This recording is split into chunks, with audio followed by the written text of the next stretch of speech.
Deuteronomy chapter 9. Hear, O Israel, you are now about to cross the Jordan to go in and possess nations greater and stronger than you, with large cities that have walls up to the sky. The people are strong and tall, Anakites. You know about them and have heard it said, who can stand up against the Anakites? But be sure today that the Lord your God is the one who goes across ahead of you like a devouring fire. He will destroy them.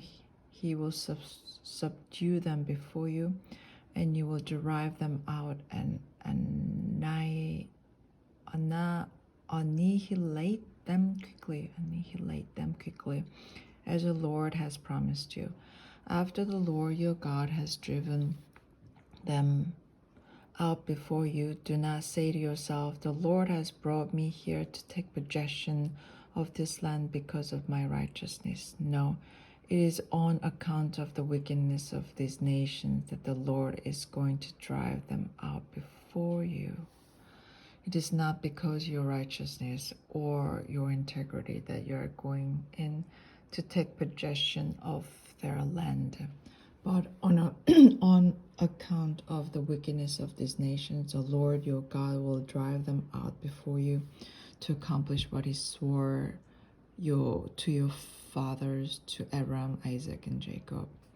Understand then it is not because of your righteousness that the Lord your God is giving you this good land to possess, for you are a stiff-necked people. Remember this and never forget how you provoked the Lord your God to anger in the desert. From the day you left Egypt until you arrived here, you have been rebellious against the Lord. And Horeb, you aroused the Lord's wrath so that he was angry enough to destroy you. When I went up on the mountain to receive the tablets of stone, the tablets of the covenant that the Lord has made with you, I stayed on the mountain 40 days and 40 nights. I ate no bread and drank no water. The Lord gave me two stone tablets inscribed by the finger of God. On them were all the commandments the Lord proclaimed to you on the mountain out of the fire on the day of the assembly. At the end of the 40 days and 40 nights, the Lord gave me the two stone tablets, the tablets of the covenant. Then the Lord told me, go down from here at once, because your people whom you brought out of Egypt have become corrupt. They have turned away quickly from me, from what I commanded them, and have made a cast idol for themselves. And the Lord said to me, I have seen this people, and they are stiff-necked people indeed. Let me alone, so that I may destroy them and blot out their name from under heaven. And I will make you into a nation stronger and more numerous than they.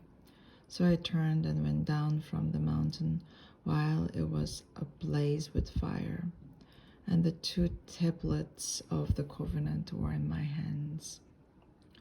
When I looked, I saw that you had sinned against the Lord your God. You had made for yourselves an idol cast in the shape of a calf.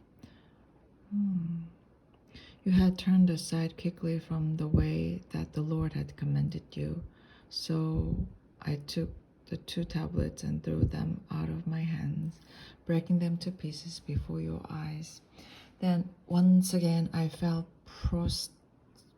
prostrate before the Lord for 40 days and 40 nights. I ate no bread and drink no water, because of all the sins you had committed, doing what was evil in the Lord's sight, and so provoking him to anger. I fear the anger and wrath of the Lord, for he was angry enough with you to destroy you. But again the Lord listened to me.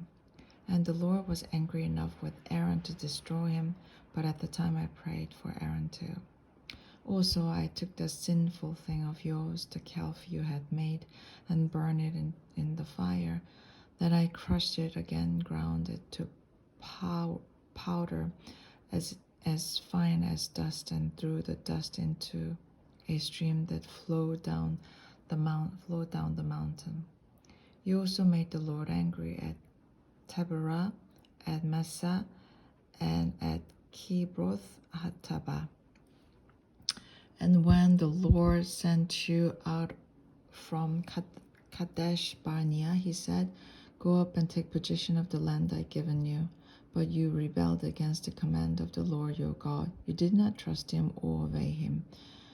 You have been rebellious against the Lord ever since I have known you. I lay prostrate before the Lord those 40 days and 40 nights, because the Lord has said he would destroy you. I prayed to the Lord and said, "O sovereign Lord, do not destroy your people, your own inheritance that you redeemed by your great power and brought out of Egypt with a mighty hand. Remember your servants Abraham, Isaac, and Jacob.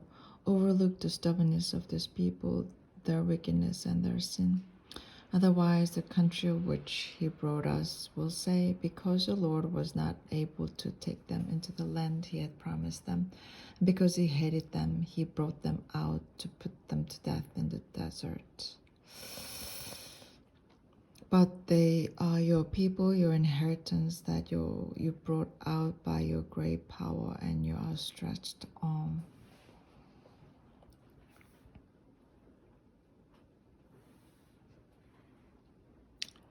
At the time, the Lord said to me, "Chisel out 2 stone tablets like the first ones, and come up to me on the mountain and make a wooden chest. I will write on the tablets the words that were on the first tablets which you broke. Then you are to put them in the chest." So I made the ark out of acacia wood and chiseled out 2 stone tablets like the first one.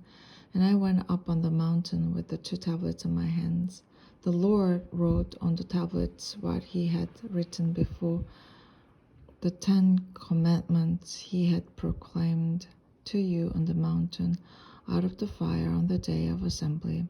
And the Lord gave them to me. Then I came back down the mountain and put the tablets in the ark I had made, as the Lord commanded me, and they are here, and they are there now. The Israelites traveled from the wells of the Jechonites to Moserah. There Aaron died and was buried, and Eleazar his son succeeded him as a priest. From there they traveled to Gudgodah and on to Jotbaha, a land with streams of water. At the time the Lord set apart the tribe of Levi to carry the ark of the covenant of the Lord, to stand before the Lord, to minister and to pronounce blessing in his name, as they still do today. That is why the Levites have no share or inheritance among their brothers. The Lord is their inheritance, as the Lord your God told them.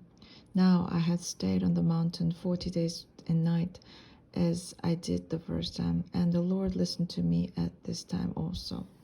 It was not his will to destroy you. Go, the Lord said to me, and lead the people in their way, so that they may enter and possess the land I swore to their fathers to give them.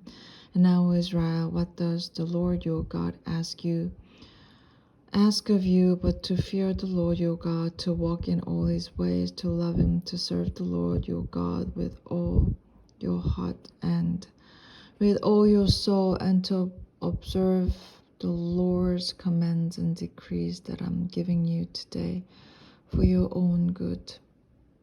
To the Lord your God belong the heavens, even the highest heavens, the earth and everything in it. Yet the Lord set his affection on your forefathers and loved them, and he chose you, their descendants, above all the nations as it is today. Circumcise your hearts, therefore, and do not be stiff-necked any longer. For the land your God is God of gods and Lord of lords, the great God, mighty and awesome, who shows no partiality and accepts no bribes. He defends the cause of the fatherless and the widow, and loves the alien, giving him food and clothing. And you are to love those who are aliens, for you yourselves were alien in Egypt. For the Lord your God, and served him. Hold fast to him and take your oath in his name. He is your praise, he is your God who performed for you those great and awesome wonders you saw with your own eyes. Your forefathers who went down into Egypt were 70 in all, and now the Lord your God has made you as numerous as the stars in the sky. Amen.